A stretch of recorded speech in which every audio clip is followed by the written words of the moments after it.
মানুহে প্ৰশংসা মনৰ পৰা নকৰিলেও হিংসা যেতিয়া কৰে সম্পূৰ্ণ মনৰ পৰাই কৰে।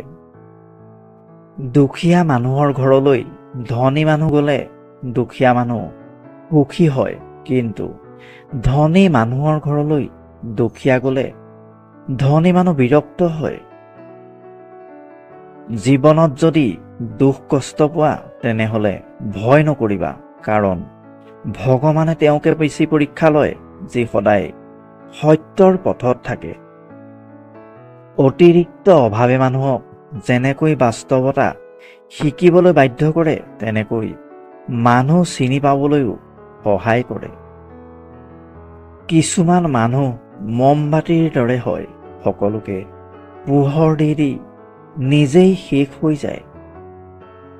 জীৱন হেৰাই যায় মৃত্যুৰ কাষত, সুখ হেৰাই যায় দুখৰ কাষত, ভালপোৱা হেৰাই যায় অভিনয়ৰ কাষত, আৰু বন্ধুত্ব হেৰাই যায় অহংকাৰৰ কাষত।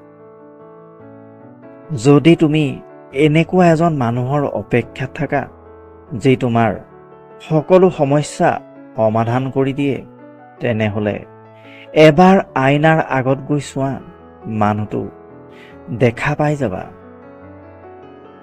হেৰাই যোৱা দিনবোৰতকৈ হেৰাই যোৱা মানুহবোৰৰ কথা বেছিকৈ মনত পৰে।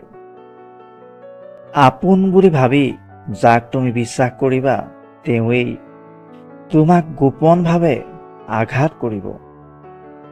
সম্পৰ্কত এবাৰ সন্দেহ সোমালে দীৰ্ঘদিনৰ সম্পৰ্কও বিচ্ছেদ ঘটে। যি ঘৰত জন্ম সেই ঘৰতে এদিন আলহী হৈ আহিব লগা হয়, এইটোৱেই ছোৱালীৰ জীৱন।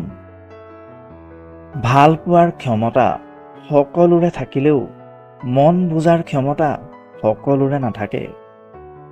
মানুহৰ এইটোৱেই সকলোতকৈ ডাঙৰ দুখ, মানুহে নোপোৱা বস্তুক পাবলৈ বেছি যত্ন কৰে আৰু পোৱা বস্তুক অৱহেলা কৰি দূৰ কৰি দিয়ে, বৰঞ্চ হেৰুৱাই পেলায়। কথাৰ মাধ্যমেৰে মানুহৰ মন জয় কৰা যায় আৰু মানুহক তীব্ৰ আঘাতো কৰা যায়। সেইকাৰণে কথা হোৱা উচিত মানুহৰ মন জয় কৰাৰ কাৰণে, আঘাত কৰাৰ কাৰণে নহয়। পৃথিৱীৰ সকলোতকৈ দামী দুটা বস্তু হ'ল বিশ্বাস আৰু অপেক্ষা।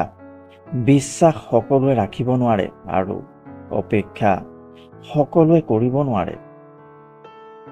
মানুহে দুটা মুহূৰ্ত কেতিয়াও পাহৰিব নোৱাৰে। এক, যি বিপদৰ সময়ত তেওঁৰ হাত ধৰে, আৰু দুই, যি বিপদৰ সময়ত তেওঁৰ হাত এৰি দিয়ে। যদি ভিডিঅ'টোৰ কথাখিনি আপোনাৰ ভাল লাগিলে লাইক কৰিব, কমেণ্ট কৰিব, শ্বেয়াৰ কৰিব, আৰু ভৱিষ্যতে এনেধৰণৰ ভিডিঅ' পাই থাকিবলৈ চেনেলটো ছাবস্ক্ৰাইব কৰি দিব, লগতে কাষত থকা বেলটো প্ৰেছ কৰি দিব। ধন্যবাদ।